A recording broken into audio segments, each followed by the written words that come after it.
considerado de manera argumentativa,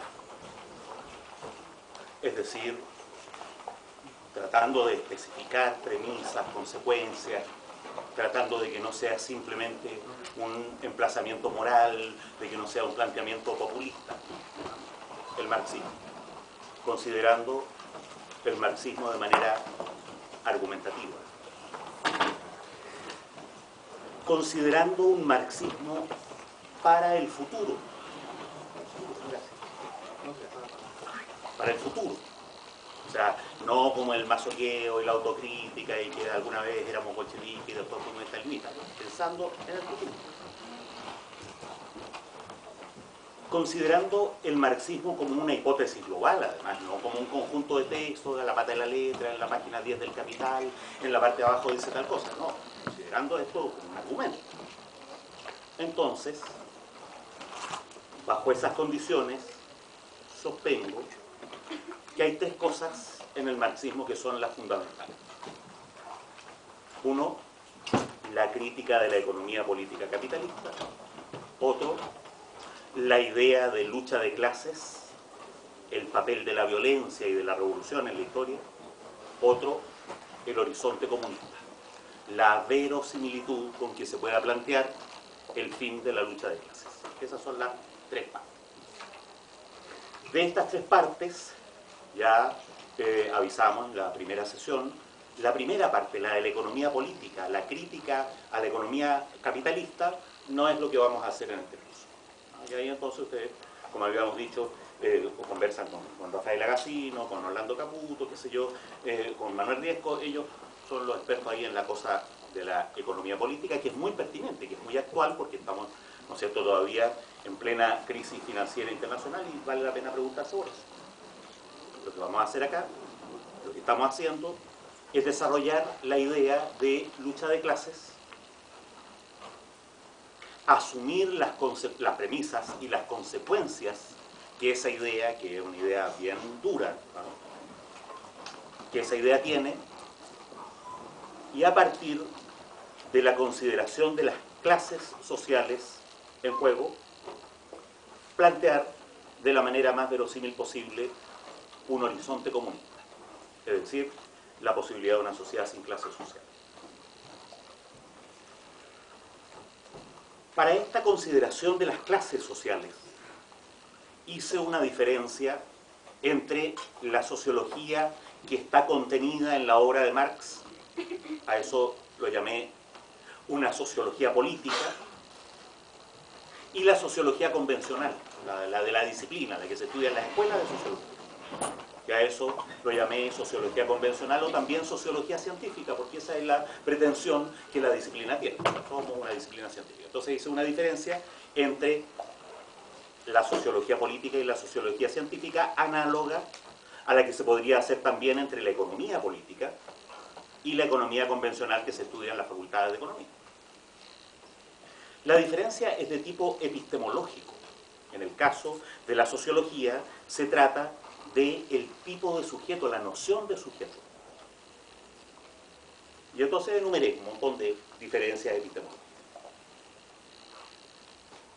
Enseguida, ahora echando a andar esas diferencias epistemológicas en el caso de la sociología política, empecé a especificar a cuento de qué, a propósito de qué realidad empírica surge la noción marxista de clase. Porque la noción weberiana de clase, Max Weber, es que clase es un grupo de personas, una colección definida por un indicador empírico, etc. En cambio, lo que habíamos visto es que en Marx no. En Marx las clases son sujetos sociales que están fundamentalmente constituidos desde la explotación. Y entonces ahí hice toda una consideración, ¿no es cierto?, de que tenemos que entender en general, de manera así como en el fundamento, por explotación. Y hice una diferencia entre explotación, opresión, dominación, entre lo económico, lo político y entre la explotación en sentido absoluto, en sentido relativo. Hice esas diferencias para complejizar el problema. Una cuestión que es trivial, que en realidad es una distinción muy idiota, pero que ha producido una enorme cantidad de problemas es el hecho de que la distinción de clases no tiene por qué ser exhaustiva. También advertí sobre eso. Hay distinciones cuando uno especifica grupos humanos, y en este caso sujetos sociales, ¿no es cierto? Hay distinciones que abarcan a toda la colección. Todos los seres humanos tienen alguna edad, tienen algún idioma, todos los seres humanos tienen alguna religión o no, pero no todos los seres humanos son explotados o explotadores. Y entonces, uno podría decir incluso, mire, todos los seres humanos son opresores u oprimidos. Pero la explotación es una relación más específica. La explotación es el núcleo de un problema. Alrededor de ese núcleo eso tiene un montón de efectos, ¿ya? Pero descartamos, para mi gusto es una discusión trivial, y sin embargo se ha discutido mucho sobre eso, descartamos el hecho de que los niñitos sean explotados, o que las señoras de los burgueses sean explotadoras, o cosas por el estilo.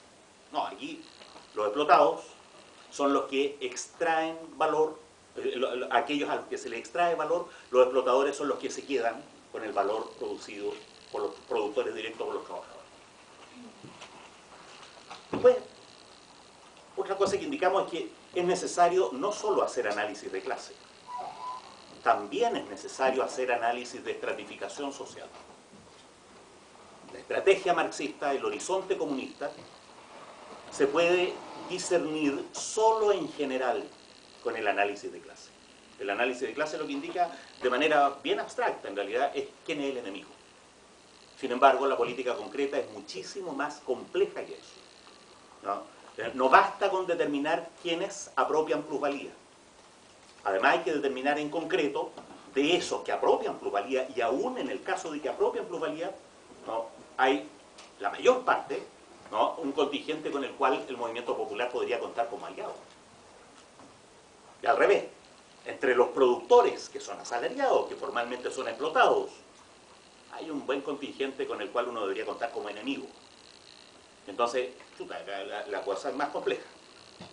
Hay una distinción genérica que lo que hace es organizar el problema central, ¿no?, económico, político, de la sociedad. Esa distinción es la explotación, pero después hay que atravesar esa distinción, la explotación, con el análisis de estratificación. Resulta que hay explotados de este tipo, de este tipo y de este otro. Resulta que hay explotadores de este otro tipo y de este otro. Y resulta que hay gente que no es ni explotada ni explotadora, pero que sin embargo son opresores, son oprimidos por estas y estas. Ese análisis de estratificación es el que permite aterrizar esta consideración de las clases sociales, que en principio es meramente teórica, a una política concreta. Ahora, entonces lo que tengo que hacer es especificar el concepto de clase social, pero después hacer una consideración sobre la estratificación al interior de cada clase. Hay burgueses de este tipo, del otro, del otro, del otro, hay proletarios de este tipo, del otro, del otro. Ya advertí un aspecto de esa estratificación que es una opción teórica, uno podría optar por otra cosa, que es fundamental para lo que a mí me interesa presentar. La opción por los productores de bienes manufacturados como productores directos, como sujetos revolucionarios de bienes manufacturados. Después, cuando hagamos una estratificación social de los explotados, vamos a ver que hay algunos explotados que no producen plusvalía. Y eso es una tesis que muchos marxistas, ¿no es cierto?, discutirían, incluso se enojarían, digo, ¿cómo no van a producir los profesores, cómo no van a producir plusvalías si resulta que las universidades son un negocio, etcétera, ¿no es cierto? Entonces yo voy a decir, ¿sabe qué? No, aquí los que producen plusvalía son los que producen bienes manufacturados. Y entonces hay gente que es explotada porque produce bienes reales, en cambio hay otra gente que es explotada porque le pagan según el costo de su fuerza de trabajo. Y el capitalista es capaz de apropiar dinero, ganancia, aunque no haya una riqueza real. Y ahí hay una hipótesis central que hacer sobre eso. ¿Por qué es importante eso en términos políticos concretos? Porque todas estas cuestiones aterrizan sobre la política concreta de manera muy inmediata. Porque la opción teórica, ¿no es cierto?, que me interesa defender, es que las crisis financieras no son lo relevante.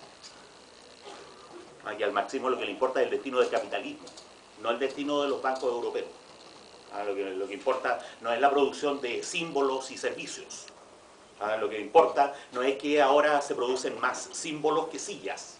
No, aquí la producción real, la que va a sobrevivir a la guerra nuclear, la que industrializa o desindustrializa a los países, es la producción de bienes manufacturados.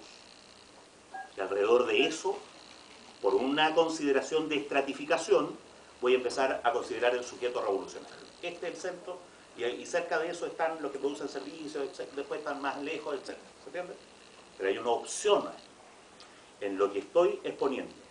Hay una opción por el trabajo material, real, en sentido directo y trivial de la palabra, por la producción de bienes manufacturados como el trabajo que produce la riqueza real, la riqueza que en términos globales e históricos enriquece una sociedad.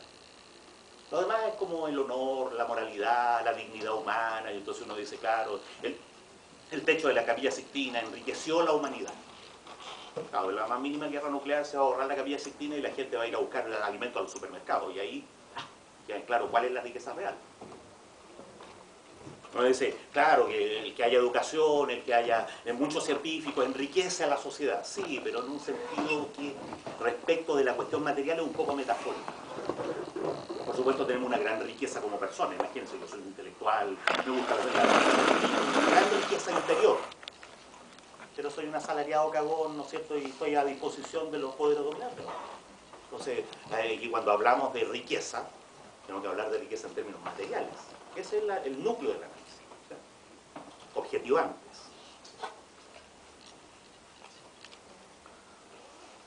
Sobre estas premisas que desarrollé en la sesión anterior, me interesa caracterizar la explotación, me interesa caracterizar el tipo de relación que es la lucha de clases. Anuncio, acabo de decir lo que ya dije, ahora anuncio lo que voy a decir hoy día. Lo que voy a decir hoy día es súper grave. Voy a decir que la historia está determinada de manera estructural por la violencia de las clases explotadoras. Entonces, de la caracterización de la lucha de clases surge lo que voy a sostener es que surge una visión trágica de la historia humana. Una visión en la cual, ¿no es cierto?, lo dije en la sesión anterior, pero eso es el tema ahora en concreto, en la cual surge una visión en la cual estamos en guerra. Y uno mira para todos lados y dice, pero ¿cómo se impera la democracia, la paz? ¿No es cierto? Aquí uno se pasa una luz roja y llegan los carabineros a poner orden. No, estamos en guerra. Y entonces lo dije así. Las clases dominantes llaman paz a los momentos en que ellos van ganando una guerra. Esa guerra se llama lucha de clases, y lo que los marxistas creemos es que la única manera de terminar con esa guerra es ganarla. Y eso es una cuestión bien fuerte para el sentido común. Una persona razonable no debería estar de acuerdo con lo que estoy diciendo. Porque frente a la violencia hemos sido razonabilizados a la fuerza, a eso se llama disciplinamiento social, hemos sido así condicionados para decir, ante la violencia, contrapongamos la paz. El odio nada engendra, solo el amor es fecundo. Y lo que yo estoy diciendo es no. Ante la violencia institucionalizada, tenemos derecho a la violencia revolucionaria. Insisto, una persona razonable no debería estar de acuerdo con eso. Una persona razonable diría, oiga, pero si ya todo es violencia, ¿por qué no levantamos nuestras manos, no abrimos nuestros corazones al diálogo? Lo que voy a decir es que el diálogo es inversamente proporcional a su relevancia. Mientras menos relevante, es más posible. Mientras más relevante, es menos posible. El fondo de eso, saquen la cuenta. Mientras más relevante, menos diálogo, lo que estoy diciendo es que impera la violencia. Y entonces tengo que pronunciarme. Tengo que pronunciarme de manera concreta, abierta, explícita. La violencia revolucionaria conduce a un proceso que los marxistas llaman revolución. Tenemos derecho a la revolución. Pero entonces tengo que empezar a especificar. Oye, pero ¿a qué se refiere usted con revolución? ¿Se va a tomar la moneda? ¿Van a matar al presidente de la República? ¿Van a colgar a los burgueses del poste? ¿Qué sé yo? ¿Qué es lo que es revolución? Y entonces voy a hacer distinciones, porque yo aquí estoy en el ámbito, en un ámbito analítico, académico, distinciones. Se llama revolución tal cosa, nosotros entendemos así. Eso es lo que voy a hacer. Caracterizar la lucha de clases primero, y caracterizar la idea de revolución que se sigue de esa idea de lucha de clase. Ahora que dije que voy a hacer estas cosas, bueno, lo lamento, no soy Cortázar. Si yo fuera Julito Cortázar haría otra cosa, cantaría al himno a la alegría, qué sé yo. Pero como no soy Cortázar, ahora que dije que voy a hacer eso, voy a hacerlo. Así es la consistencia académica. Uno dice, voy a hacer eso, y después va y lo hace. Y después que lo ha hecho, uno dice, bueno, como les dije, eso era lo que iba a hacer, ya lo hice. Y todos dicen, sí, pues efectivamente dijo que iba a hacer eso y lo hizo. Miren, ¿no? Cortázar encararía la cosa de otra manera.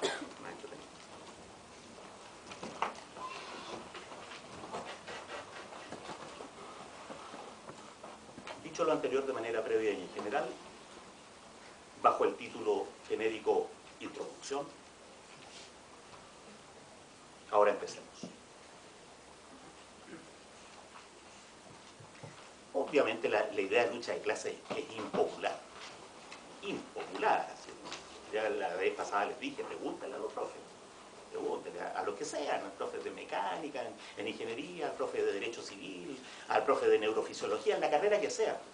¿No? Profe, ¿sabe que estoy yendo a un seminario donde dicen que hay lucha de clases? Y los profes se quedan sonriendo. Ay, todavía hay gente que dice eso. Impopular. Me voy a esforzar por hacerla más impopular todavía.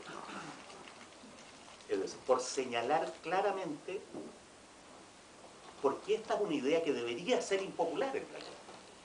Insisto, que las personas razonables deberían pensarlo 2 veces antes de ser marxistas. También esto se puede formular así. Voy a especificar claramente el tipo de cosas que uno podría decir si no quiere ser marxista. Mire, la lucha de clases es esto, esto, esto. Y uno queda espantado y dice, no, yo no creo eso. Ah, bueno, hemos aclarado algo muy importante. Usted no sirve para marxista. Y eso sería una cosa buena para un curso académico de marxismo. ¿Sí? Poner en evidencia el fundamento. Primera cuestión impopular. Ahora tengo pizarra, así que voy a ir anotando. La lucha de clases es una relación que en el marxismo es pensada bajo una lógica no convencional. No es la lógica de Russell, no, es la lógica hegeliana, la lógica dialéctica, etc.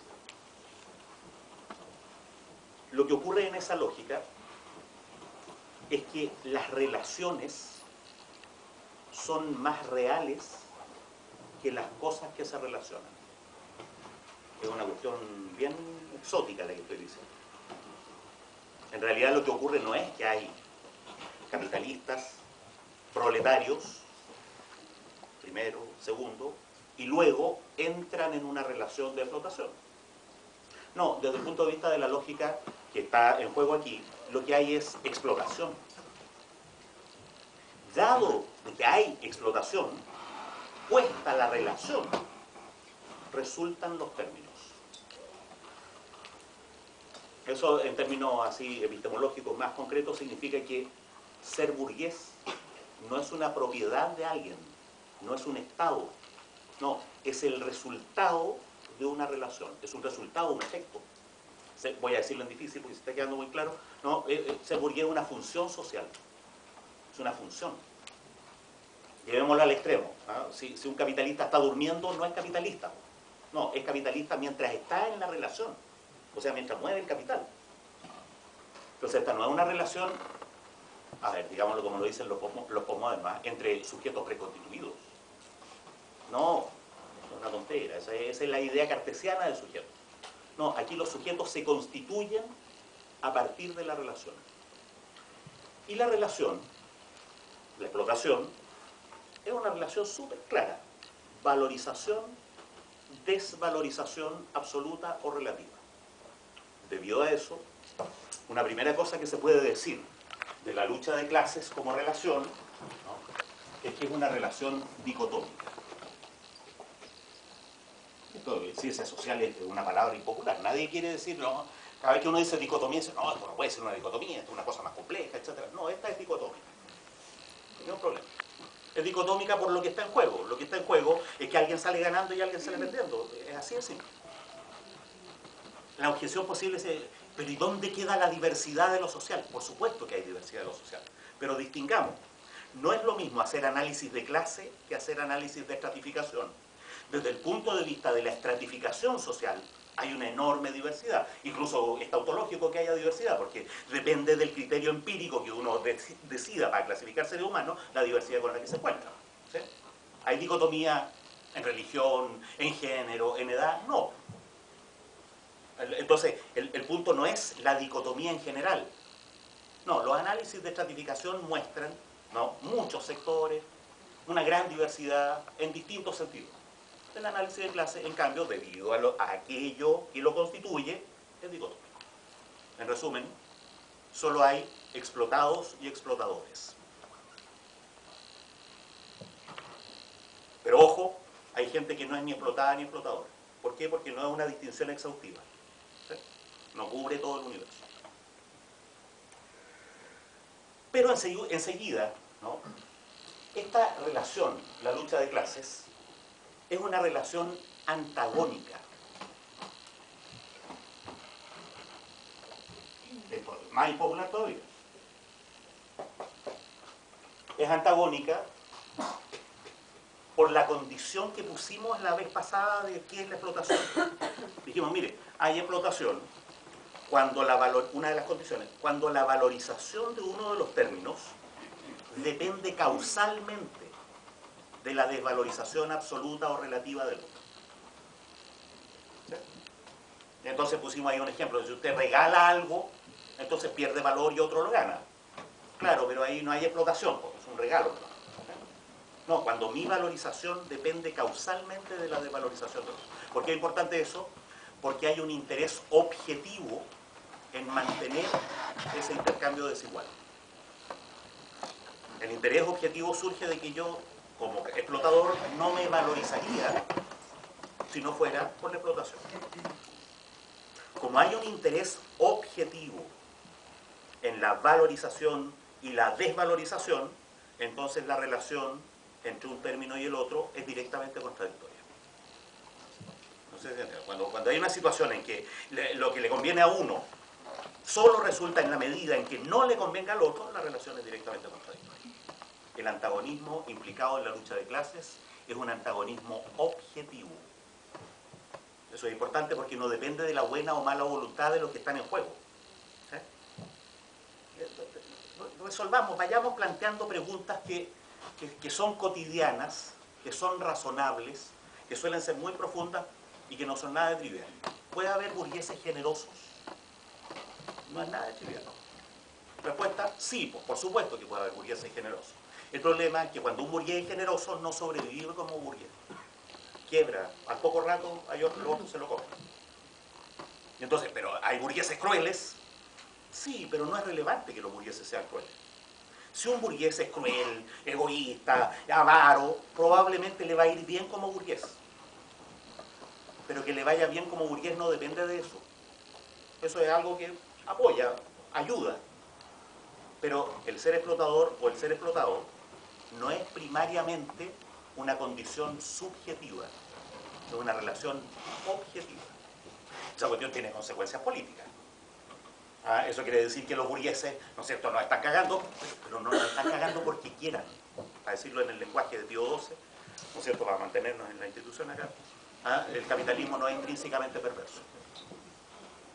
Al menos en el argumento de Marx no hace falta hacer un supuesto sobre las condiciones subjetivas, éticas o culturales de los capitalistas. No, la teoría de Marx es perfectamente coherente, se sigue haciendo, ¿no es cierto?, una consideración objetivista. ¿Qué es lo que ocurre de hecho, quieranlo o no? Lo que ocurre de hecho es que lo que le conviene a este perjudica directamente al otro.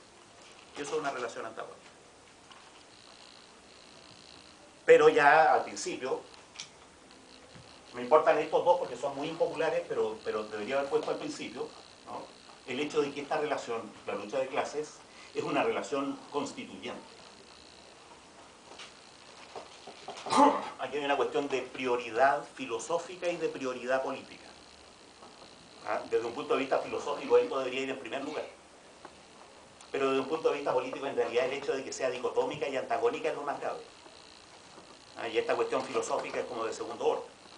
Que la relación sea constituyente significa que la denominación, ¿no es cierto?, explotador, explotado es una función social, que es una función que existe en la medida en que la relación existe, que los actores, ¿no es cierto?, de esta dicotomía son producidos por la relación. Eso significa relación constituyente. Relación constituyente conlleva la idea de una lógica no convencional, de una lógica que no es la lógica habitual de las ciencias sociales. ¿Sí?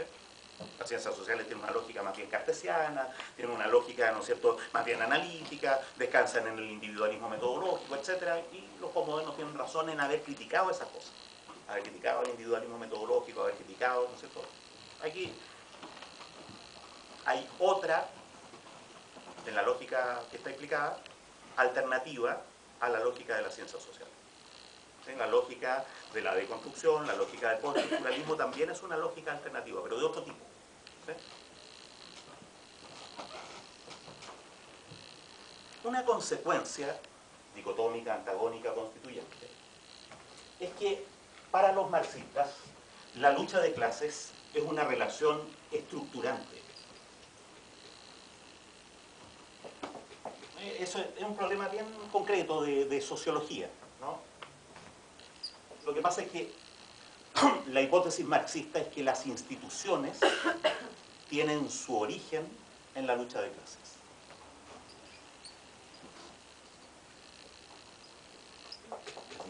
El matrimonio, el Estado, ¿no es cierto?, las leyes, los sindicatos, las religiones, las instituciones. Todas las instituciones. Ojo con la hipótesis. Las instituciones tienen su origen en la lucha de clases. Eso significa que después, justamente por eso, porque son instituciones, porque la inercia de la cosificación, la inercia de la institución puede hacer que la institución se independice de manera relativa de su origen. Originalmente, la religión, ¿qué la va a hacer? Pues el opio del pueblo. Bueno, ¿significa eso que no puede haber una iglesia popular? Sí, puede haber una iglesia popular que eventualmente genere curas revolucionarios, etc. Pero lo que tenemos ahí es una independencia relativa de la institución ahora cosificada respecto a lo que fue en rigor su origen. ¿Cuál era en rigor el origen? La racionalización de una situación de explotación. Entonces hay una tesis marxista sobre el origen de las instituciones. El efecto político que eso tiene es que cuando uno describe en qué consiste el comunismo, una cosa que se puede decir del comunismo, puestas las cosas de esa manera, es que el comunismo es una sociedad donde las instituciones no van a estar institucionalizadas. ¿Entienden? Una sociedad donde las instituciones pueden armarse y desarmarse de manera libre, donde el peso, la inercia institucional no va a ahogar a los seres humanos. Por eso yo siempre digo, ¿no es cierto?, el comunismo es una sociedad donde va a haber familia, lo que no va a haber es matrimonio, donde va a haber gobierno, lo que no va a haber es Estado, ¿sí?, donde va a haber lucha, lo que no va a haber es lucha de clases, donde va a haber diferencias. Lo que no va a haber son diferencias cosificadas en la historia que hacen necesario remover todas las relaciones sociales para que uno salga adelante. ¿Entiendes? Y eso entonces, la lucha de clases es el origen de las instituciones. El fin de la lucha de clases debería significar la desinstitucionalización de las instituciones. Es más sutil decirlo así. Instituciones no institucionalizadas. Uno podría ser más radical, ¿eh? Y decir, en el comunismo no van a haber instituciones. Pero cuando uno plantea eso, no van a haber instituciones, surge la pregunta de si los seres humanos necesitan ritos, necesitan articular la familia en torno a los cumpleaños, necesitan casarse frente a la comunidad. Entonces uno dice, bueno, a lo mejor necesitan eso. El problema es que esto de vamos a empezar a vivir en común y a tener hijos entre los dos, no va a ser el matrimonio, sino que va a ser la inauguración de la vida en familia. ¿Se entiende? Ahí el punto extremo es no va a haber instituciones. A mí me parece poco sutil. Me parece más realista decir, mire, las instituciones que haya no van a estar institucionalizadas. A ver, ojalá que no sea un misterio para nadie que lo que estoy haciendo aquí es dialogar con la tradición anarquista. Porque justamente los anarquistas dicen, mire, lo que nosotros queremos es una sociedad sin instituciones. Y entonces yo estoy de acuerdo, pero lo pondría de esta manera. Mire, no es que no vaya a haber. El problema es si las instituciones pesan sobre los seres humanos y las vidas particulares de los seres humanos están determinadas compulsivamente por el peso de las instituciones.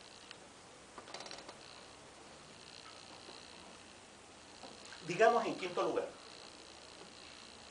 que la lucha de clases, ahora sí, digamos, una cuestión impopular, porque aquí estamos, este es el desprestigio del marxismo, que la lucha de clases es una relación totalizante.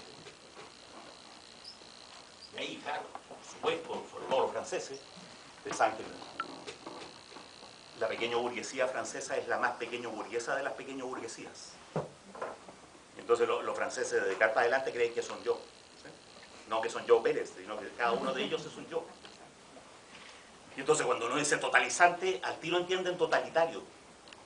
No está muy clara la lógica del asunto, pero los franceses no están obligados a tener lógica. No, totalizante, no totalitario. Parte de la lógica no convencional que está en juego allí es que es una lógica de totalidad. La totalidad, la una sola, está dividida de manera trágica por una lucha antagónica, dicotómica, estructural. ¿Sí? Esa lucha constituye a la totalidad como totalidad. La historia humana está constituida, no solo burguesía, proletariado, sino todos los aspectos de la historia humana.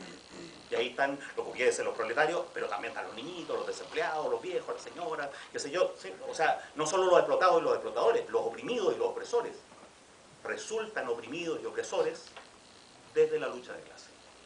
Y entonces la tesis es que la lucha de clase es el motor de la historia. La lucha de clase es el mecanismo, ¿no?, a partir del cual toda la totalidad histórica adquiere un sentido, y un sentido bien terrible.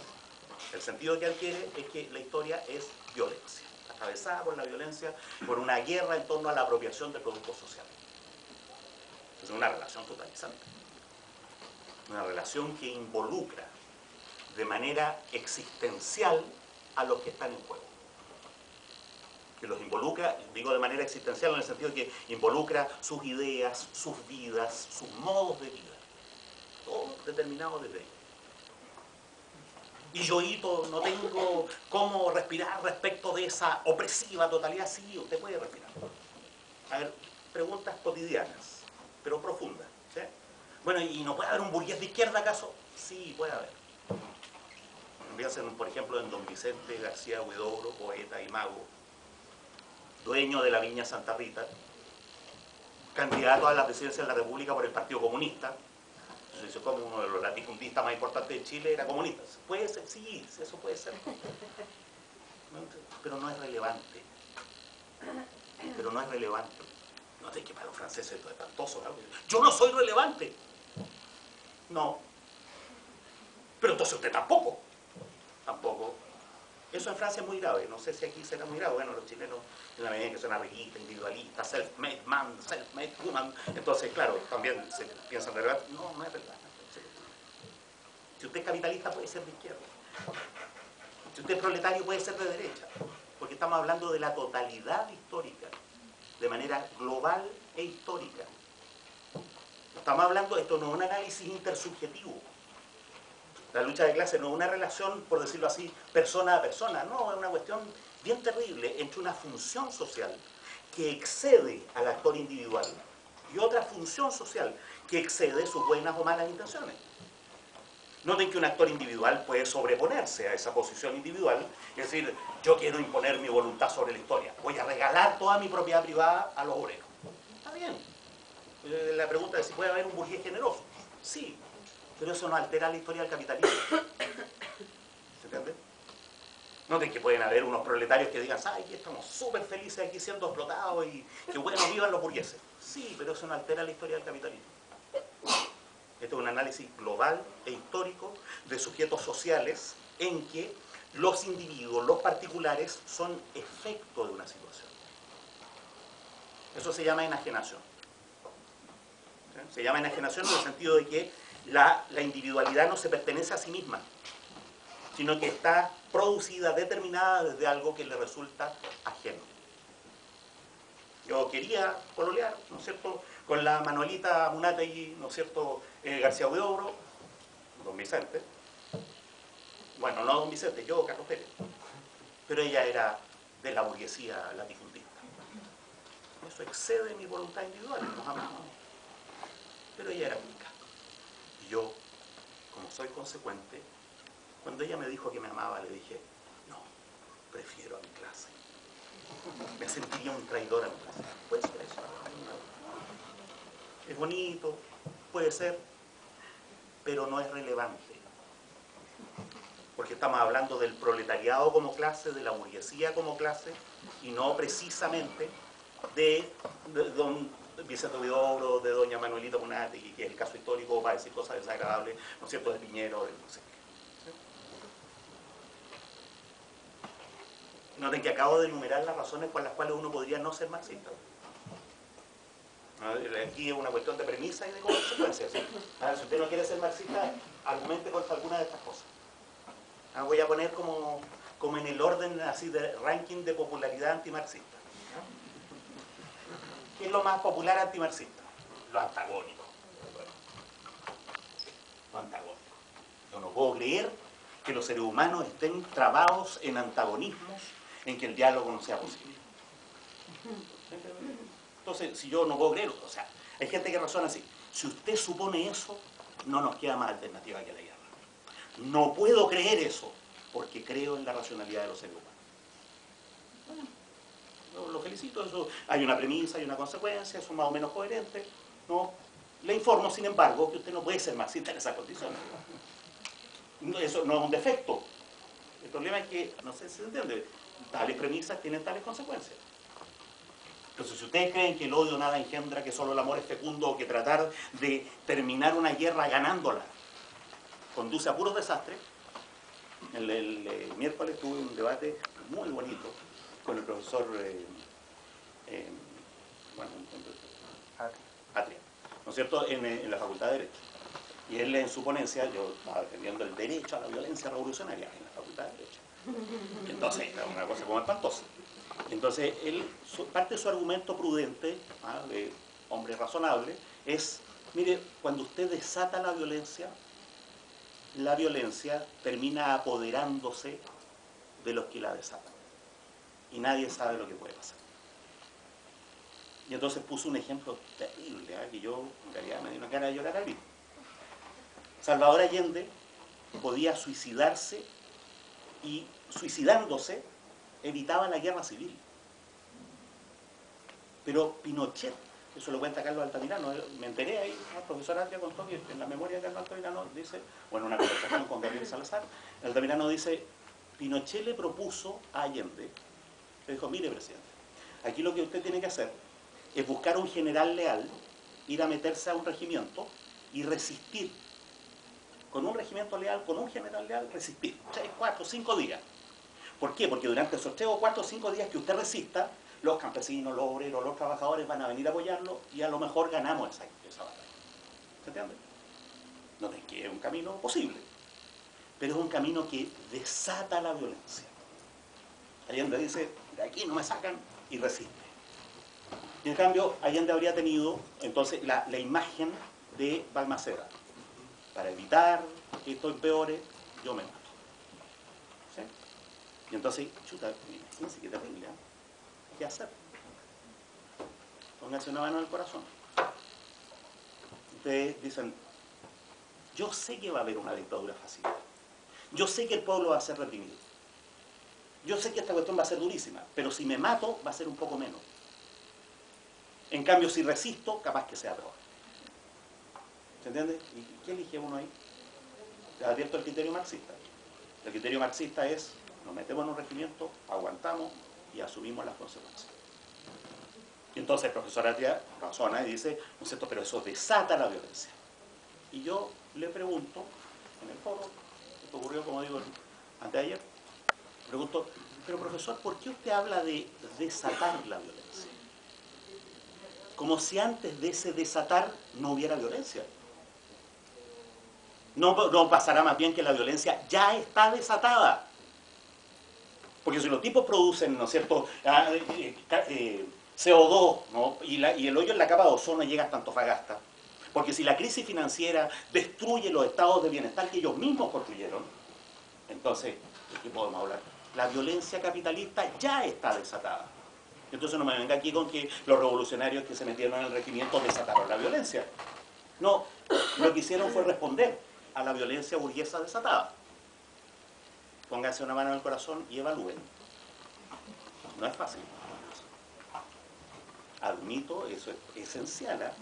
Los marxistas, así como críticos, tienen que contemplar la posibilidad de que a lo mejor están equivocados. Lo que afirmo es que lo que había que hacer era resistir. Y resistiendo teníamos una oportunidad de ganar, y si perdíamos la matanza iba a ser peor. Pero había que hacer. No había que evitar, porque la violencia ya estaba desatada. Donde que otra persona razonablemente podía decir, no, o sea, yo en realidad el mal menor era aguantarse 17 años, después tener una democracia nula. Y yo pregunto hoy día, ¿y ese sacrificio personal evitó que el mismo partido de Salvador Allende desnacionalizara el cobre, permitiera la AFP, permitiera el CAE, contribuyera al empobrecimiento de la educación pública? Y entonces cuando uno dice, bueno, es que se evitó la guerra civil, bueno, 10 años, 8 años de terror, está bien, pero pasó. Y el pueblo finalmente recuperó la democracia.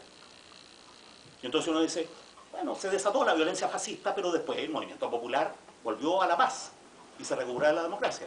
Yo lo pondría así, se desató la violencia fascista, y cuando la violencia fascista terminó, se desató la violencia burguesa nomás. Porque resulta que el cobre lo desnacionalizó la Concertación. Porque resulta que el empobrecimiento de la educación pública, ¿no?, empezó a tener caracteres gigantescos durante la Concertación. Entonces, ¿qué violencia se evitó con ese sacrificio? Terrible. No sé si se dan cuenta. Entonces ahora puedo hablar de tragedia, ¿se dan cuenta? Ahí se da cuenta uno que la cuestión es no es fácil decidir, no, en realidad yo creo que correr el riesgo de abrir la democracia es más razonable que correr el riesgo de ganar una guerra sangrienta que se podría haber perdido. En El Salvador, en Guatemala, se perdió. Una matanza horrenda. Los guerrilleros trataron de hacer la revolución y perdieron. En Cuba ganaron, pero ese riesgo de desatar es demasiado grande. Y en cambio lo que los marxistas dicen, oiga, no, es que ya esto está desatado. Lo que pasa es que nos han disciplinado para llamar paz a una situación de extrema violencia. Y hay violencia simbólica y hay violencia física también. Porque es violencia simbólica que el presidente de la República diga, esto es una lucha grande, generosa y noble, y después haga todo lo contrario. Eso es violencia, pero simbólica. Bueno, ya es una especie de bofetón simbólico al movimiento estudiantil. Pero en los hospitales hay violencia física. Hay violencia física, que la calle se muere haciendo cola en los hospitales. Fue un escándalo en la Posta Central porque la gente esperaba 16 horas para ser atendido en un hospital público. ¿Se entiende? Y eso, ahí ya no me pueden decir, ¿no es cierto?, eso es violencia simbólica. ¿Sí? Cuando uno dice, ¿sabe qué? Se hizo aquí una reforma tributaria, pero no se preocupen porque el 70% de los chilenos gana menos de 500 lucas. Eso es violencia física. Eso no es violencia simbólica. ¿Se entiende? Entonces, ojo, estoy diciendo una cuestión que es súper grave. Y sobre este problema de si antagónico o no antagónico, uno podría hacer una decisión media atrás. El segundo ranking, digamos, en el antimarxismo sería decir, no, es que yo no puedo creer que esta relación sea totalizante. Porque esa lógica de totalidad conduce al totalitarismo. ¿Sí? Es la opinión que se ha impuesto con toda la oleada post-estructuralista. Los post-estructuralistas son críticos de toda lógica de totalidad. Ellos llaman a las lógicas de totalidad esencialismos. Y en algún momento les llamaron grandes relatos. Entonces ustedes saben que se acabaron los grandes relatos, se acabaron los esencialismos, no hay totalidad. ¿Y qué es lo que quedó entonces? Bueno, quedó la resistencia en el cuerpo, la resistencia fragmentaria. Aquí no puede haber estrategia, porque eso es totalitarismo, pero tampoco puede haber táctica, porque conduce a una estrategia. Aquí lo que tiene que haber es una serie de resistencias, serie. Y eso se llama serialismo, la acción serial. Y los más ultra de los ultras, que son postestructuralistas, plantean eso. ¿Qué es lo que podemos hacer? Resistir punto a punto. Bueno, ¿cuál es la opción marxista frente a eso? No. Aquí es posible un movimiento popular, es posible una perspectiva histórica, es posible una sociedad sin clase. Entonces hay un debate aquí. Y un poco más, si uno lo piensa bien, es este mismo debate, pero de una manera mucho más sofisticada. Muy íntimamente relacionado con esta crítica a la idea de totalidad, está la crítica a la idea de que una relación puede ser constituyente. Esto de que las relaciones son más reales que los términos, uno podría objetarlo también en términos filosóficos. Por eso aquí el malo de la película, después del ingenuo y pobre Marx, sería Hegel. Hegel fue el que contaminó a Marx con una lógica de la totalidad, de la contradicción, etc. ¿Sí? Note que esto, ¿no es cierto? Bueno, desde luego, una consecuencia de que sea antagónica es que la gente dice, yo no creo que las cosas sean dicotómicas, y se plantea, voy a abordar esa tesis weberiana después de manera específica, la diversidad de lo social. A todos le habrán dicho en los cursos de introducción a las ciencias sociales, yo no puedo creer en los esencialismos que totalizan la sociedad, yo creo en la diversidad de lo social, porque esos esencialismos reducen todo a dicotomía. Entonces, eso, tengo que armar un argumento explícitamente contra esa tesis que es muy popular. ¿Sí? Y ahora, una cuestión menor, ¿no es cierto?, es esta discusión sobre el origen de la institución. ¿Usted no quiere ser marxista?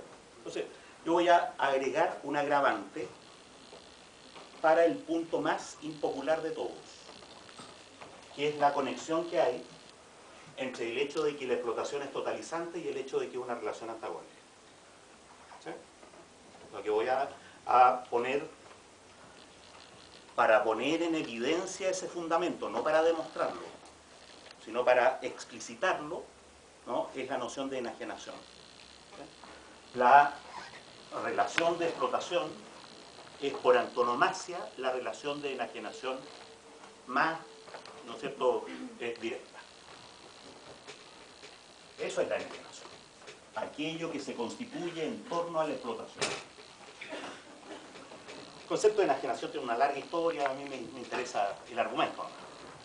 Pero además me interesa un aspecto del concepto, no el concepto de enajenación entero.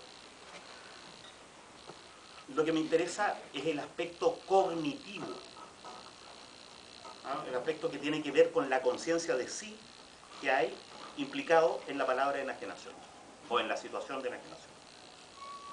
Para hacer eso voy a hacer una comparación sistemática entre las nociones de error,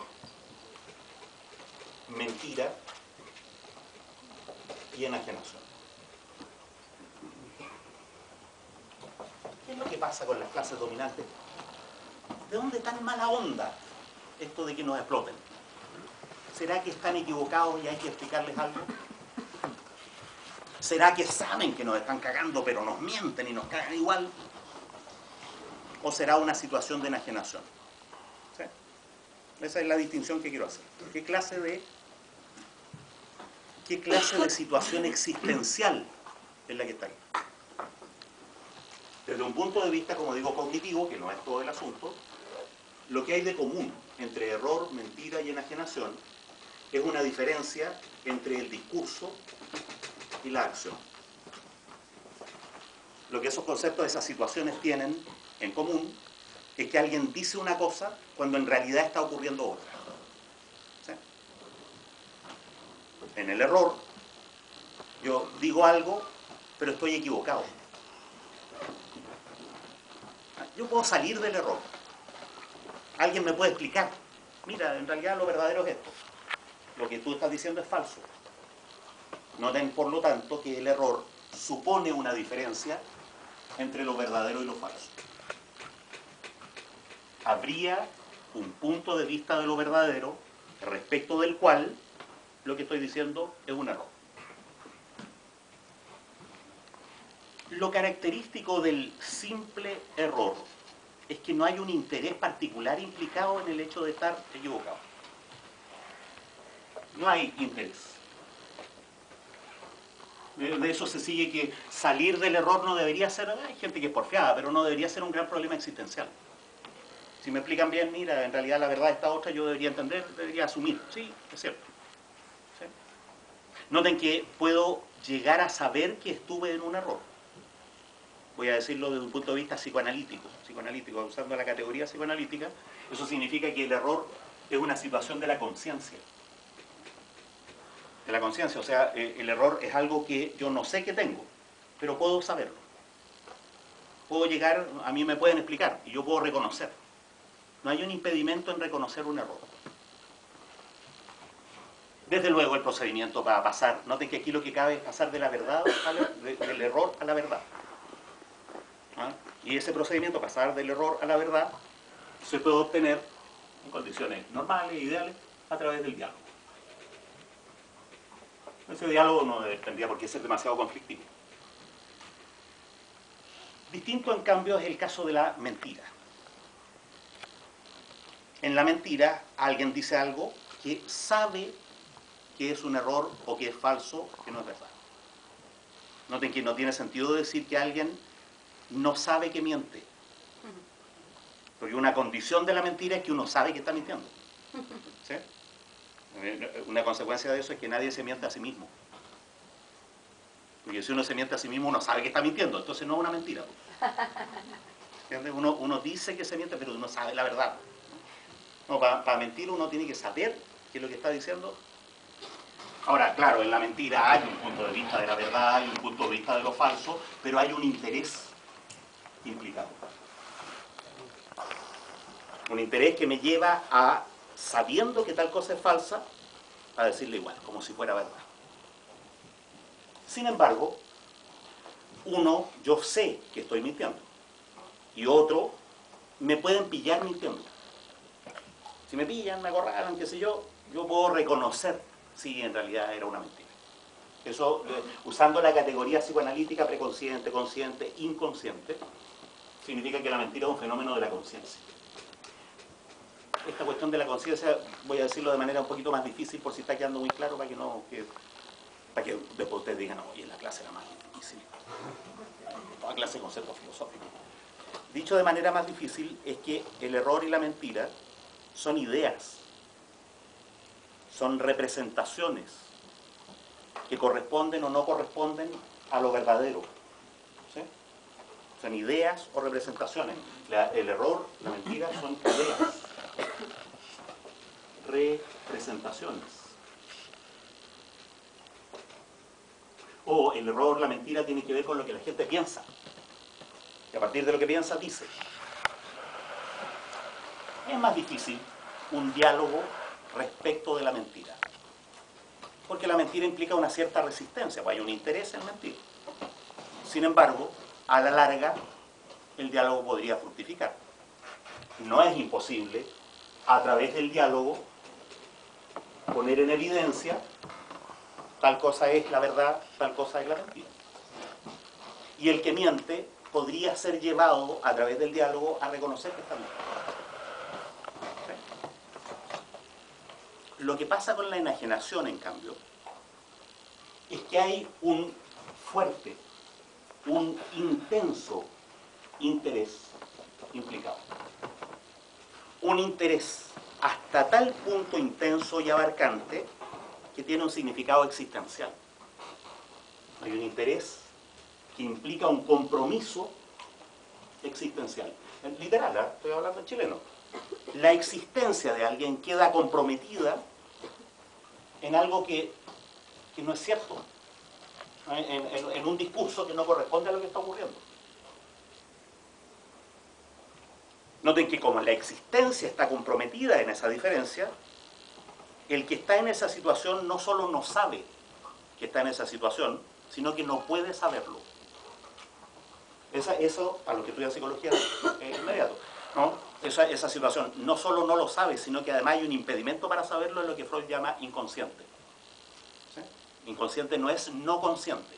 No, inconsciente es algo que podría ser consciente, pero hay un impedimento de tipo existencial. Usando el concepto de manera psicoanalítica, la enajenación es una situación en que los que están implicados no solo no saben que están en la enajenación, sino que no pueden saberlo debido a la situación existencial. Ahora, si cambia esa situación existencial, pueden llegar a saberlo, no es imposible. Pero ojo, para salir de la mentira, uno tiene que pensar distinto. Para salir del error tiene que pensar distinto. En cambio, para salir de la enajenación tiene que ocurrir algo. Eso es importante porque este inconsciente ya no es un conjunto de ideas o representaciones. La enajenación es una situación, es un contexto de acciones. La enajenación no tiene que ver primariamente, también tiene que ver, pero primariamente no tiene que ver con lo que la gente piensa, tiene que ver con lo que la gente hace, con la situación en que existencialmente se encuentra.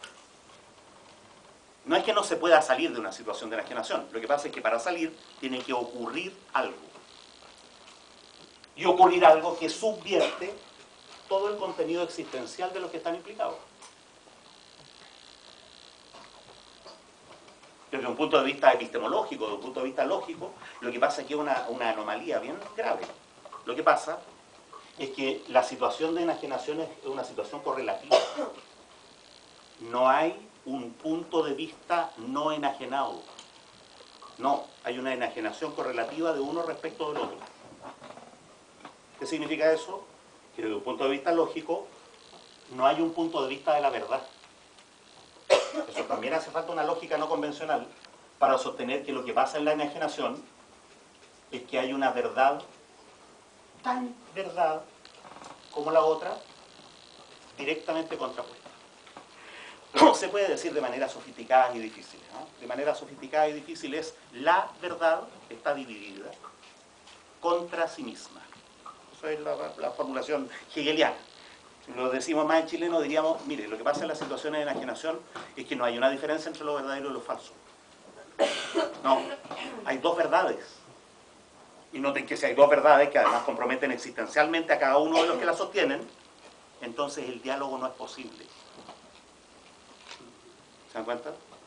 ¿Por qué? Porque el antagonista no está en un error, no nos está mintiendo, no está en una situación existencial respecto de la cual el discurso que él tiene es plenamente coherente. Le da viabilidad a su existencia. Entonces, lo grave de las situaciones de enajenación es que el diálogo no es posible. Lo grave es que las situaciones de enajenación son situaciones estructuralmente de violencia. Ese es el problema. Yo, a la larga, bien a la larga en realidad, le llegaba a tener una cierta condescendencia a mi general Pinochet. Cierta condescendencia. Un viejo de mierda. ¿Qué le va a hacer uno? Educado para machista, autoritario, medio bajón, malas notas. Y entonces uno le pregunta al general, pero imagínate una escena, se lo encuentra en Londres, no lo dejan salir, arresto domiciliario, pero va al bar de la esquina y al pub. Y uno logra pasar por encima de los guardias y se encuentra. Y no le dice, general, soy comunista, porque el gallo sale arrancando. No, le dice, mire, general, yo lo vine a ver. Y dialoga con él. Y le pregunta, ahí en la personal, así, no hay periodista. ¿Por qué tanto? Oiga, usted le juró lealtad al tipo que terminó suicidándose. Usted le encargó a su compadre que exterminara a sus opositores políticos. Usted mandó a matar en Argentina al tipo que había sido profesor suyo en la escuela militar.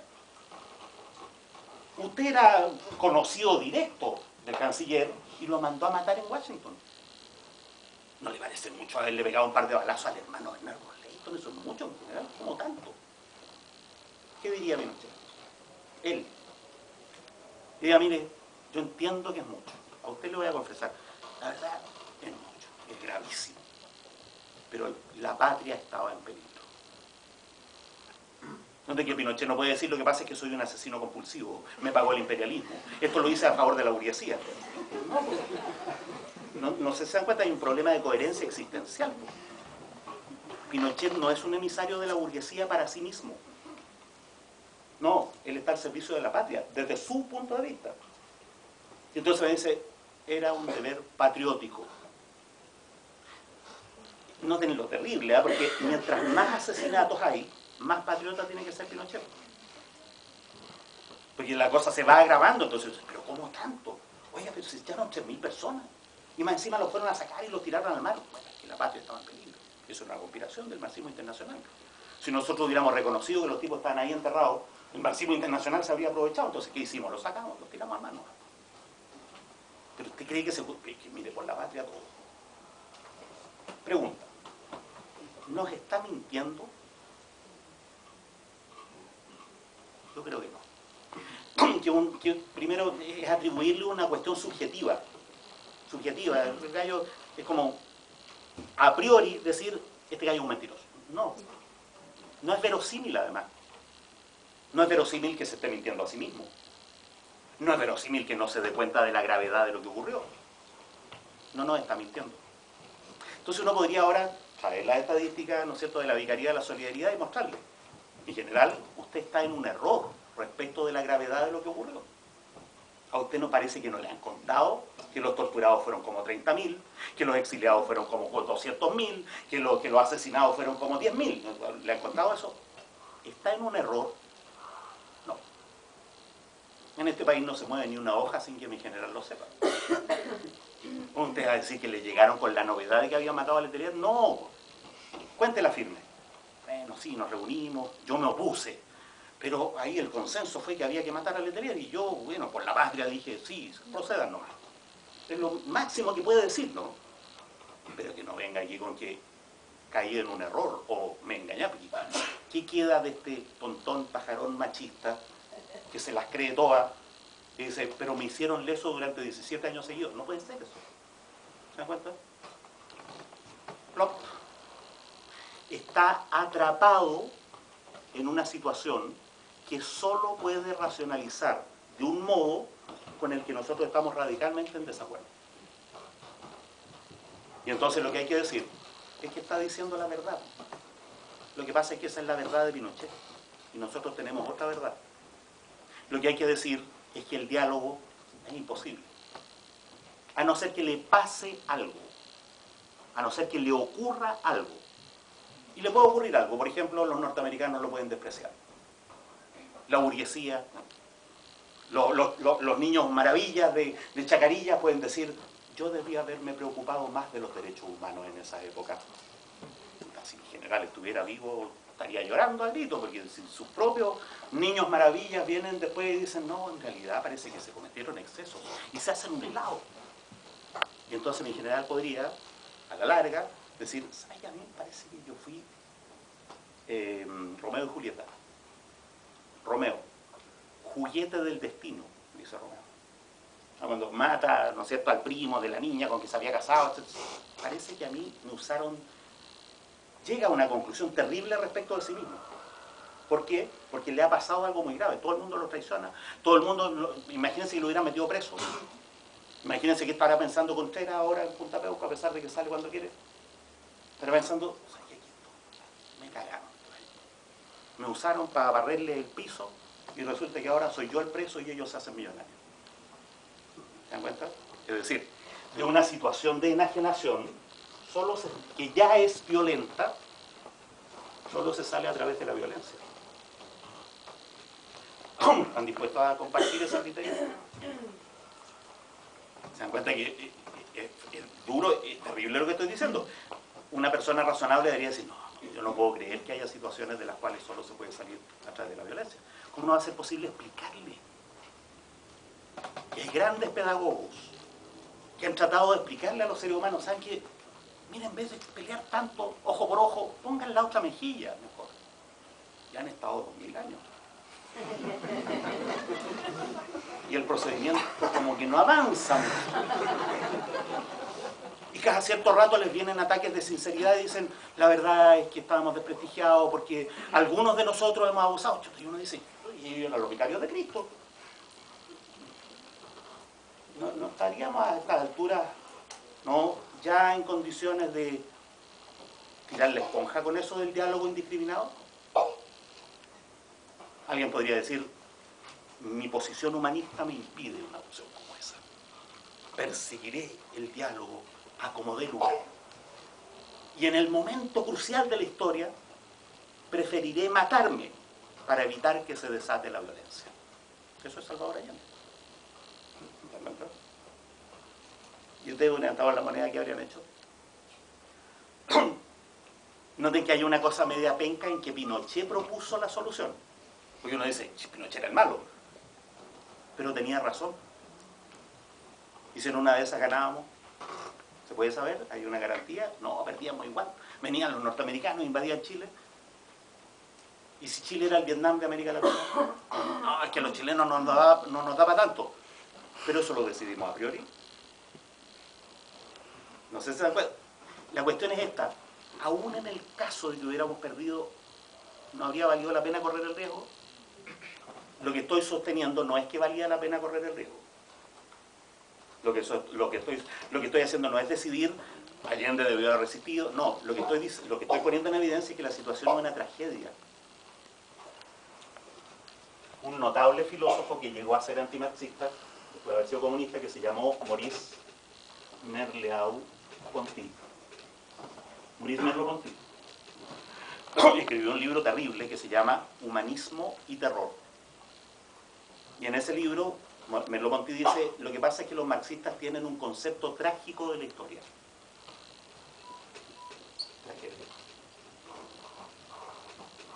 La tragedia es una situación que excede la voluntad de los que están en juego. Y cada vez que uno tiene un concepto trágico de la historia, el resultado de eso es que se desata la violencia y viene el totalitarismo. Entonces Merleau-Ponty hizo una relación entre el concepto trágico de la historia y el estalinismo. Él sostuvo que el estalinismo era una consecuencia de este concepto trágico de la historia. Digo porque la mayor parte, el 99% de los antimarxistas son bastante malos. Son malos, la cosa, la maña política, medio interesada, qué sé yo. Pero hay antimarxistas buenos, que tienen argumentos de fondo. Pongo como ejemplo Humanismo y Terror, está en castellano, de Maurice Merleau-Ponty. Todos los que crean que quieren ser marxistas lean ese libro y se pesan. Se pesan. Si después de leer ese libro siguen siendo marxistas, ya. Pero de repente descubren que son momios y el movimiento popular se saca un enemigo encubierto encima, ¿no es cierto? Alguien que se da cuenta enseguida. Hay gente que le ha pasado, ¿no? Yo leía Merleau-Ponty y vi la luz. Justo en ese momento, además, me ofrecieron pega en la Fundación Ford, pero eso es casual. Vi que la luz era verde, además. Entonces, ojo, lo que estoy sosteniendo es que la idea de lucha de clases deriva de un concepto trágico de la historia, en que la historia se ha organizado de manera violenta y en que la única manera de salir de esa violencia es consumarla, ganar la guerra. El diálogo es inversamente proporcional a su eficacia. Se puede dialogar en todo lo que no sea relevante. Mientras más relevante es el tema del diálogo, menos posibilidades tiene el diálogo. No es que no se pueda dialogar, el problema es en qué se puede dialogar y en qué no. Hay leyes que favorecen a los trabajadores. La burguesía inventó los derechos humanos, eso es expresión de una cierta capacidad de diálogo. Pero justo en lo más importante, el diálogo se acaba. Para el razonamiento de Marx, lo más importante se puede decir claramente. ¿Qué es lo más importante? El núcleo del Estado de Derecho. Lo que ocurre es que el Estado de Derecho favorece sistemáticamente a la clase obrera. Distingamos, no es lo mismo el derecho en general que el Estado de Derecho. El Estado de Derecho son las instituciones del derecho, en la Constitución, el gobierno, qué sé yo. ¿Sí? Ya. Distingamos, no es todo el Estado de Derecho el que favorece a la burguesía, es el núcleo del Estado de Derecho. Lo voy a decir de manera explícita. Los dos sistemas jurídicos que convierten al Estado de Derecho en una dictadura de la burguesía son, primero, el sistema que protege la propiedad privada de los medios de producción y asegura el libre usufructo de los medios de producción, el libre usufructo de esa propiedad. En el Estado de Derecho burgués hay un montón de leyes que protegen no solo el que yo puedo ser propietario privado mío de los medios de producción, sino que además protegen el hecho de que puedo hacer lo que quiera con eso. Entonces, en resumen, la propiedad privada de los medios de producción, pero es más sutil, por eso hay que decir la fórmula entera.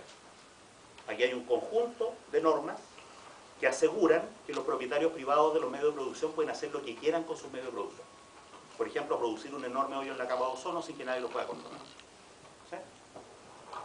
Y el segundo sistema es el sistema que asocia el salario, ¿no?, con el costo de la fuerza de trabajo. ¿Sí? Con el costo de la fuerza de trabajo, no con el valor del trabajo. Entonces, el sistema del contrato de trabajo asalariado resulta ser la única manera de regir la distribución de los bienes. Entonces aquí hay dos formas de apropiar bienes: ser propietario privado o recibir salario. Y cuando uno es propietario privado puede hacer lo que quiera con la propiedad, y cuando uno recibe salario le pagan solo la fuerza de trabajo. Entonces hay muchas leyes que favorecen a los trabajadores. Los derechos humanos favorecen a los trabajadores. Sin embargo, la esencia del Estado de Derecho favorece a la burguesía. Y la esencia del Estado de Derecho son esas dos cuestiones. Y el derecho burgués se construyó en torno a esos dos sistemas: el sistema de la propiedad privada de los medios de producción y el sistema del contrato de trabajo asalariado. ¿Cómo se nota eso? Se nota porque uno puede cambiar cualquier norma, puede cambiar leyes, puede cambiar reglamentos, pero cuando uno se acerca a estos núcleos, la burguesía pierde la paciencia y aparece la fuerza. O sea, noten que uno hasta puede nacionalizar el cobre. Noten que nacionalizar el cobre es un atentado contra el libre usufructo de la propiedad privada. Pero pasan 3 años y el imperialismo se venga sangrientamente con un golpe fascista, arrasa con un pueblo. Ahí tienen por atreverse a nacionalizar el cobre. Entonces dice, chuta, parece que había una cuestión que no se podía hacer. El mismo profesor Atria relacionó la violencia fascista del pinochetismo con la reforma agraria. Y es terrible, pero hay que reconocer que es cierto. El proceso de reforma agraria estuvo atravesado por una enorme violencia acumulada. Los campesinos durante 300 años habían sido abusados de una manera espantosa. Entonces, a la hora de los que hubo, cuando dijeron, ¿saben que ustedes pueden ser dueños de la tierra?, se vengaron de los patrones, quemaron las casas, se comieron las vacas, dejaron cualquier tropelía. Y los latifundistas, la derecha más dura chilena, nunca se olvidó de eso. Y entonces, parte de la violencia fascista se puede explicar como una venganza del fondo terrateniente de la burguesía chilena. ¿Sí? Lo que hay es que quedaron picados para siempre con la reforma agraria. Entonces, violencia, violencia, violencia. Y entonces, ¿se podía hacer reforma agraria? Claro, el Parlamento la aprobó por mayoría. Pero pasaron 5 o 6 años, ¡pah!, y vino la venganza.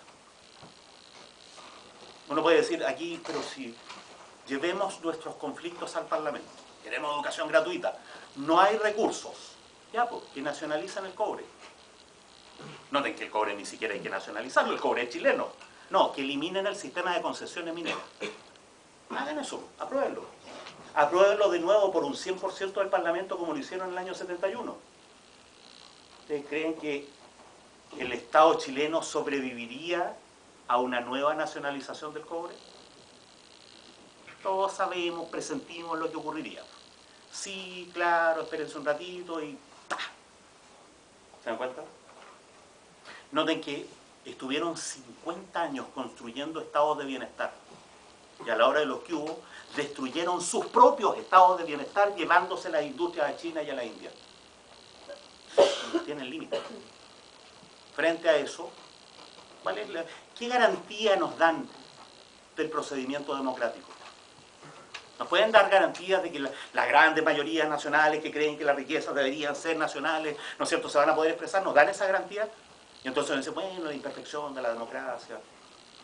No nos pueden garantizar que la democracia sirve para recuperar nuestras propias riquezas. En cambio nos piden a nosotros garantías. Yo voy a distinguir entre la violencia vanguardista y la violencia de masa. Y voy ¿no es cierto?, a declararme partidario de la violencia de masa y en contra de la violencia vanguardista. Pero entonces me dicen, ¿y usted puede garantizar que esa violencia de masa no se va a transformar en violencia vanguardista nomás? No, no puedo garantizar eso. Nadie puede garantizarlo.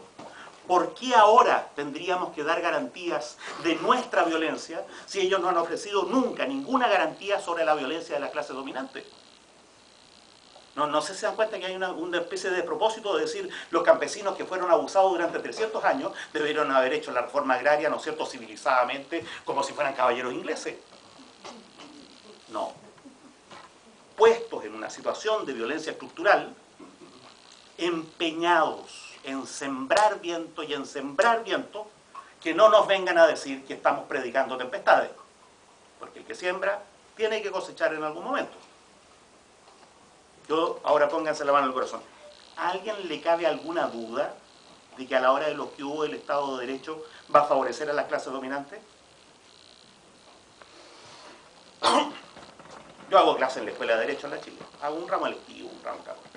Pero me encuentro con los estudiantes de Derecho y me encuentro con la sorpresa de los estudiantes de Derecho. Los estudiantes de Derecho, de repente gente de izquierda llega a estudiar Derecho ahí para defender los derechos laborales, los derechos de las mujeres, qué sé yo.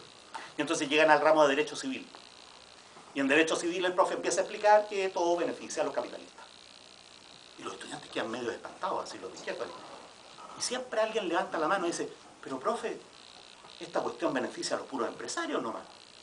Es una escena que se repite año a año. Y los profes tienen ya calculada la sonrisa gigantesca. Sí, po. ¿Qué cree usted? ¿Que el derecho es para beneficiar a todo el mundo? No, pues esta cuestión es para beneficiar a los capitalistas. Ya, ahora sigamos, aprendámonos el código. A nadie le cabe ninguna duda. Ojo, no hay ningún teórico contemporáneo del derecho que niegue que el fondo del Estado de Derecho es un acto de fuerza. Entonces, es gravísimo lo que estoy diciendo. Aquí no hay teóricos socialdemócratas que digan al estilo Rousseau. Vinieron los ciudadanos y firmaron un pacto en la plaza, pero después se empezó a corromper, ¿no? Ahora todo el mundo carepalo. Carepalo.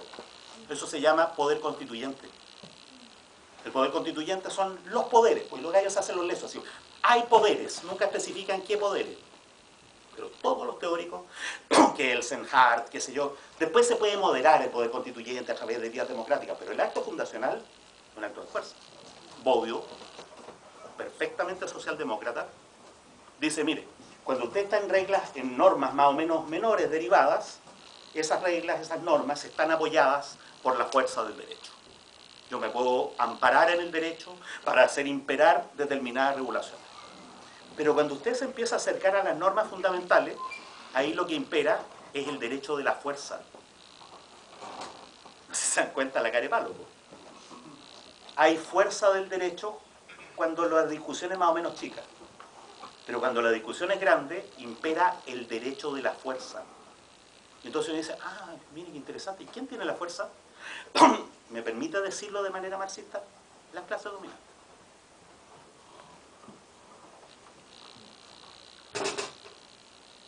No, aquí yo, no sé, esto es un ejercicio académico, ¿eh? Esto es un ejercicio académico, esto es una universidad, esto no es un partido político, esto no es una clase de catequesis. Si yo quisiera convencer, estaría leyendo poemas de Neruda.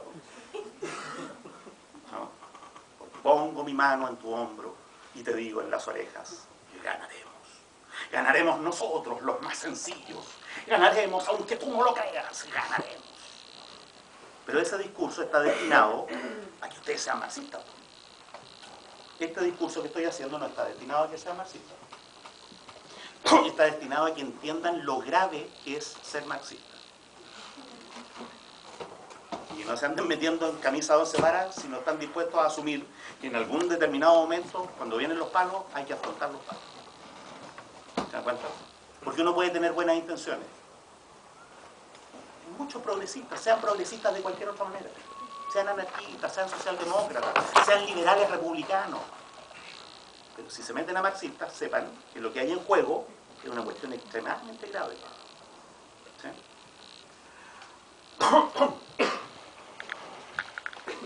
En las marchas se decía así, ¿no? Había un lema que era muy bonito, decía, única solución, revolución, única solución, revolución. Iban los estudiantes marchando. Voy a decirlo de esta manera. Única solución, revolución. Es un resumen de la consigna. Es un resumen que abarca el 100% de la consigna.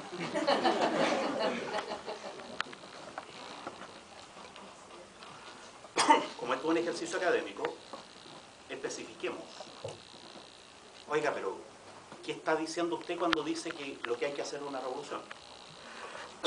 Un concepto previo.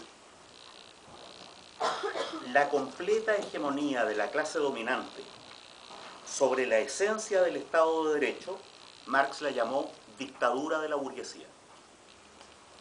La dictadura de la burguesía no tiene que ver con las formas políticas, puede ser democrática, puede ser militar, puede ser más participativa o menos participativa.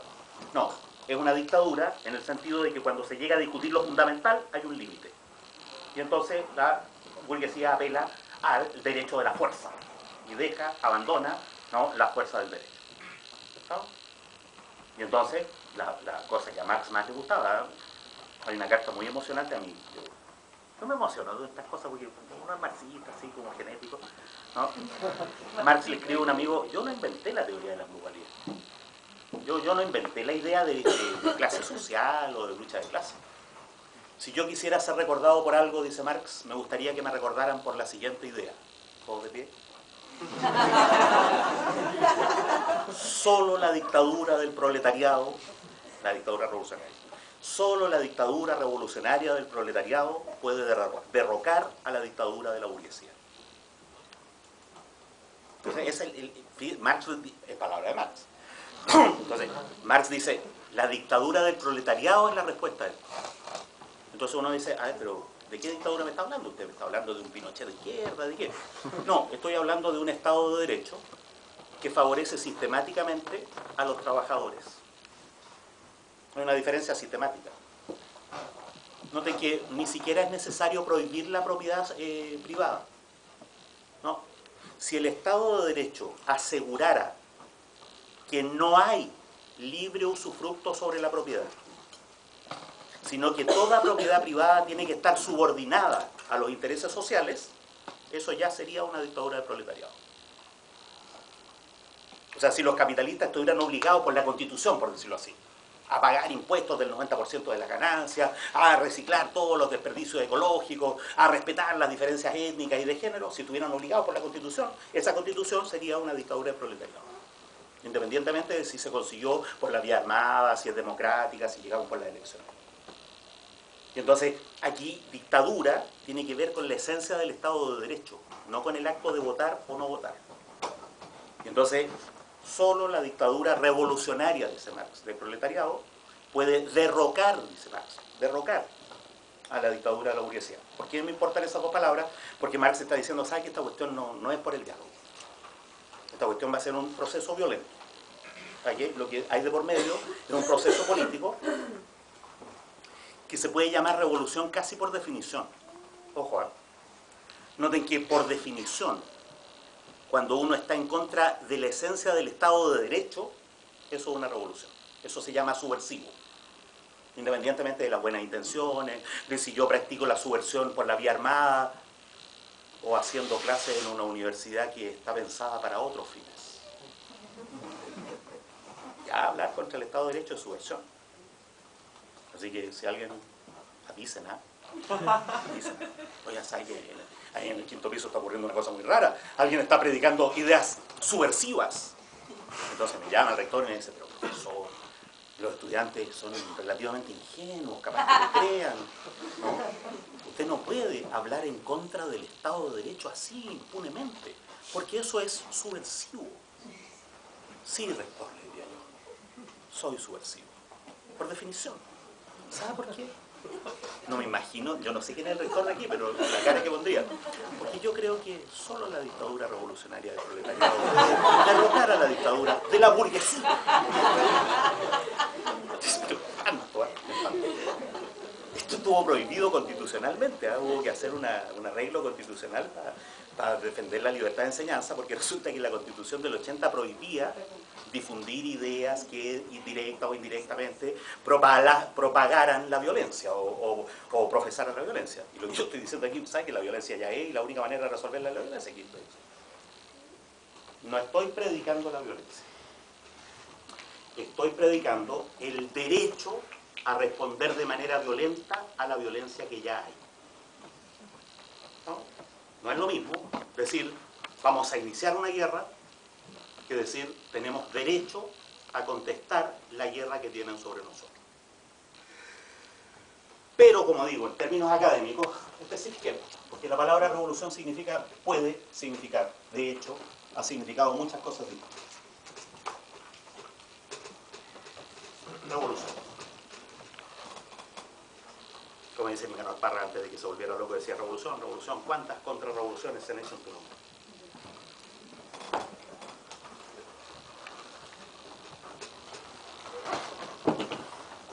La voy a anotar, ¿eh? La voy a anotar para hacer el acto catártico de escribir revolución en la pizarra.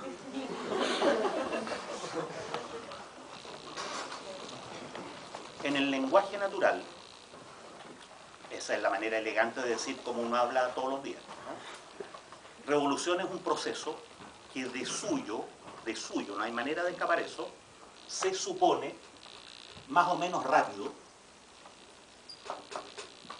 se supone general, con minúscula por supuesto, global, o sea que altera todos los campos de todo un ámbito, ¿sí? Revolución es un proceso que se supone radical, o sea que altera la estructura misma de algo. Pero en el lenguaje natural no hay forma de sacarle, ¿no es cierto?, el poto a la jeringa. Revolución es una palabra que connota una acción política violenta. Decir, vamos a hacer una revolución pacífica es un contrasentido. Si es pacífico, entonces use otra palabra más adecuada. Vamos a hacer una evolución, no una revolución. Entonces no hay que hacerse el leso, así como, no, si la revolución que andamos persiguiendo es la revolución de las flores. No. La revolución es un proceso violento. Entonces hay que pronunciarse de qué clase de violencia estamos hablando cuando hablamos de la revolución proletaria, de la revolución comunista. ¿Sí? Como mínimo, entonces, la revolución es este tipo de cosas. Compliquemos un poco el asunto. Noten que la revolución agrícola duró como 4.000 años. Entonces uno dice, es rápida, y duró 4.000 años. Bueno, la rapidez es relativa a lo que había antes. Pasa que el paleolítico duró 200.000 años. Entonces, de repente en 4.000 años cambia el asunto radicalmente y dice, no, es una revolución. No, la revolución industrial duró como 200 años. Sí, pero la sociedad agrícola había durado 3.000 años. Eso es una revolución.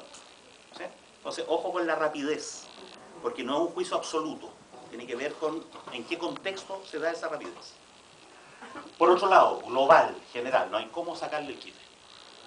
Se llama revolución a un proceso que altera todos los aspectos de la realidad. Radical, ¿ah? En el sentido de que altera la estructura de la realidad, la esencia de la realidad. No hay, por lo tanto, revoluciones parciales, no hay revoluciones graduales. No, la revolución es una cuestión, ¿no es cierto?, violenta, rápida respecto de lo que ha ocurrido antes, etc. Sin embargo, el imaginario político en torno a la revolución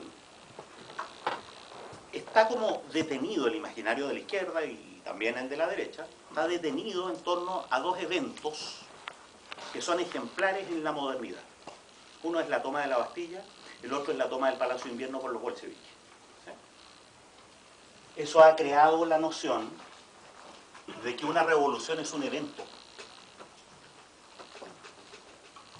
¿Sí? Es un lugar, un día, un héroe, una bandera, una plaza. ¿Sí? No, tiene una fecha determinada, noten que uno dice, la Revolución Francesa fue el 14 de julio de 1789, así como ese día fue la revolución. Y coincide con tomarse algo, la Bastilla, el Palacio de Invierno, la Moneda, la Plaza de La Habana, llegar a un lugar. Noten que los que llegan son identificables y adelante va alguien que es el héroe de la revolución. ¿Sí? Frente a eso, uno podría pensar la revolución como proceso, no como evento. ¿Sí? No es lo mismo pensar la revolución como evento que pensarla como proceso. No voy a pronunciar sobre ello. Eso es así. Pero ahora me voy a pronunciar. ¿Se dan cuenta? Porque hay ciertas afirmaciones que son como neutrales, porque estoy clasificándolas. Y hay otras que no, en que estoy poniendo una opinión. Mi opinión, esto es marxista, así que tiene que ser con rojo.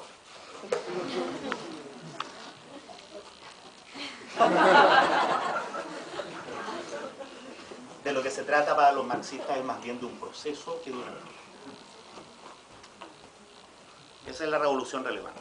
La revolución proletaria no debería ser pensada como un evento. Noten, esto es una dificultad para la izquierda, ¿eh? Porque toda la izquierda está pensando, la gente pregunta así en concreto, compañero, ¿y cuándo va a ser la revolución?